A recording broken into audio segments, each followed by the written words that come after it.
Everyone told you not to. Your parents said it first, then your friends, then maybe a doctor or an insurance agent. The warnings came from everywhere, from people who loved you and people who barely knew you. And you rode anyway. That decision says more about your psychology than almost anything else about you, and most people, including you, have never fully understood why. But here is what you need to understand. This is not about thrill-seeking. This is about something inside you that most people will never feel. Keep watching. This isn't about thrill-seeking. This isn't about a death wish, and it's definitely not about not caring. This is about something far more specific, far more interesting, and far more human than any of those explanations give you credit for. People who ride motorcycles, despite the warnings, aren't reckless. They're wired differently. And the psychology behind that wiring is worth understanding completely. Here's where it starts. Modern life is extraordinarily safe and extraordinarily numb. Everything is padded, filtered, optimized for comfort and risk reduction. Your car warns you when you drift. Your phone tells you when to sleep. Algorithms decide what you see. Systems built by strangers manage the texture of your daily experience. And somewhere inside you, something resists that. Have you ever felt like you're just going through the motions, like nothing really feels real anymore? If yes, you already know what I am about to say. If no, you are about to discover something that will change how you see every rider you know. Psychologists who study sensation-seeking have identified it as a core personality trait. Not a flaw, not immaturity, a trait. The need for experiences that are varied, complex, and intense enough to actually register, to actually feel like living rather than just existing. Riders score consistently higher on sensation-seeking scales than non-riders. But here's what most people get wrong about that finding. Sensation-seeking isn't the same as recklessness. It's the pursuit of engagement, of being fully present inside, an experience rather than moving through life half awake. On a motorcycle, you cannot be half awake. The road demands everything. Your attention, your instincts, your body, your decision-making, all of it running simultaneously, all of it mattering completely.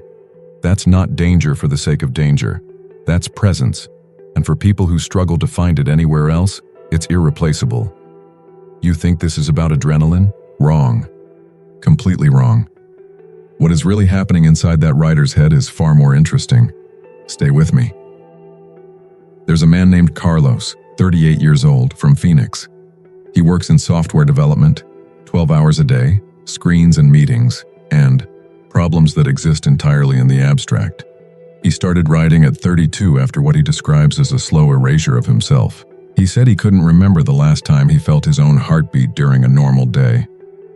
Everything was managed, scheduled, remote. The first time he rode alone on an open highway, he pulled over after 20 minutes and sat on the side of the road for 10 minutes. Not because something went wrong, but because something went right. For the first time in years, he felt like a physical person living in a physical world. Carlos still rides every morning before work. He says it's the only thing that makes the rest of the day feel real, that feeling you just had. That small recognition. That is exactly what separates riders from people who will never understand. And psychologists have a name for it. That experience has a name in psychology: embodied cognition. The idea that the mind and body aren't separate systems. That thinking and feeling and identity are all deeply connected to physical sensation and physical experience. Modern life increasingly disconnects people from their bodies. Motorcycles reconnect them violently, immediately, and completely. Now, think about control, not just the perception of it. Real mechanical control over a real physical machine. A motorcycle responds to inputs so subtle they're almost unconscious. A shift in your weight, a change in your grip, the precise pressure of 2 fingers on a brake lever. The machine and the rider communicate in a language that takes years to develop fluency in. That relationship between rider and machine activates something deep. This is the moment where most people would scroll away. But you are still here. And you are still here because something in you recognizes what comes next. Do not skip this. Psychologists who study skill acquisition describe a stage called automaticity, where learned behaviors become so internalized they feel instinctive, where you stop thinking about the skill and start simply expressing it. Experienced. Riders describe exactly this. They don't think about riding, they ride. And in that state, the boundary between person and machine becomes genuinely unclear. Not metaphorically, neurologically. That's mastery. Real mastery. And the psychological reward of achieving it is one of the most profound feelings available to human beings. But let's be honest about something. Not every rider is in a healthy relationship with risk. Some people ride because controlled danger is the only thing that interrupts a pain they can't name any other way. The adrenaline becomes medication. The risk becomes the point rather than the acceptable cost. Let me ask you something. Have you ever ridden to forget something? That is not random. That is a signal you need to pay attention to. Psychologists call this high-risk behavior as emotional regulation, using intense external experiences to manage internal states that feel unmanageable. It's more common than people admit, and it's worth looking at honestly if you ride. The difference between riding as presence and riding as escape is subtle but important. One builds you, the other borrows against you. The healthiest riders seem to know the difference instinctively. They respect the machine because they respect themselves. The risk is acknowledged, managed, never glamorized. There's also a community dimension to motorcycle culture that outsiders consistently underestimate. Think about the last time a stranger in a car acknowledged your existence on the road. Now think about the wave, that small two-finger gesture that riders exchange with each other. Strangers, different bikes, different ages, different everything, but that shared acknowledgement says, "I see you. I know what it took to be here. I respect it." Something just shifted inside you. That memory of the first time someone waved at you on the road. That is exactly what I am talking about. Stay with me for 2 more minutes. Motorcycle communities form some of the most loyal social bonds in any subculture. Group rides, rallies, forums that run for decades. People who met at a gas station and ended up as lifelong friends. The shared experience of riding creates an immediate shorthand, a trust that takes much longer to build in other contexts. Abraham Maslow put belonging just above safety in his hierarchy of human needs, which creates an interesting tension for riders because riding means accepting less physical safety in exchange for something that satisfies a need sitting right above it. That trade makes complete psychological sense even if it makes no actuarial sense at all. There's a woman named Diane, 47 years old, from rural Montana. She started riding after her divorce, after 20 years of a life built entirely around other people's needs, other people's schedules, other people's comfort. Her first solo ride was 400 miles. No plan, no destination, just her and a road she had never seen. She came back different.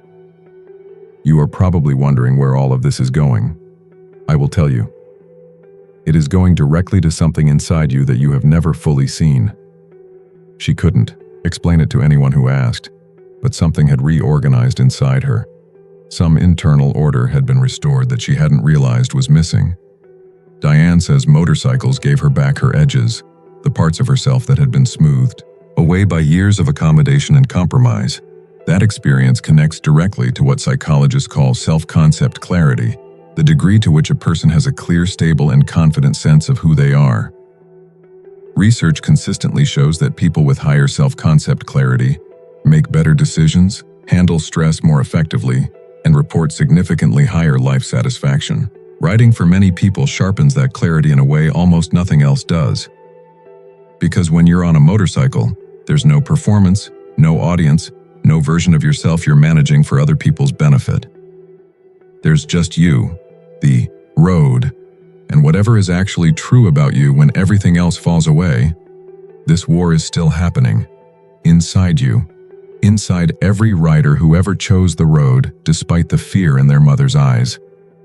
Who wins? Keep watching, and then there are the warnings, the ones that started this whole conversation. Here's what's psychologically interesting about those warnings. The people who issue them aren't wrong about the risk. Motorcycles are statistically more dangerous than cars. That's just true. The warnings come from real places, real fear, real love sometimes. But what those warnings miss is the cost of the alternative. The psychological cost of a life lived entirely within acceptable risk parameters, of never choosing something that asks everything of you, of optimizing so completely for safety that you forget what it feels like to be fully awake. Riders understand something that's hard to explain to people who don't ride, that risk and meaning have always lived close together, that the things worth having have always required something real in return. You have figured it out by now. This was never about motorcycles. It was always about you. You didn't ride despite the warnings because you didn't hear them. You rode because you weighed something the warnings never accounted for. What it costs to never feel that alive. Every time you put on that helmet, every time you feel that engine come alive beneath you, you're making a statement about what kind of life you intend to live. Not a reckless one, not a careless one, a conscious one. The question is not whether riding is dangerous. The question is whether the life you live without it is dangerous in a different way. The question worth sitting with is not whether the warnings were right. The question is what part of you would disappear if you stopped riding. Because that part is telling you something about what it means to feel truly alive. And that is a question only you can answer.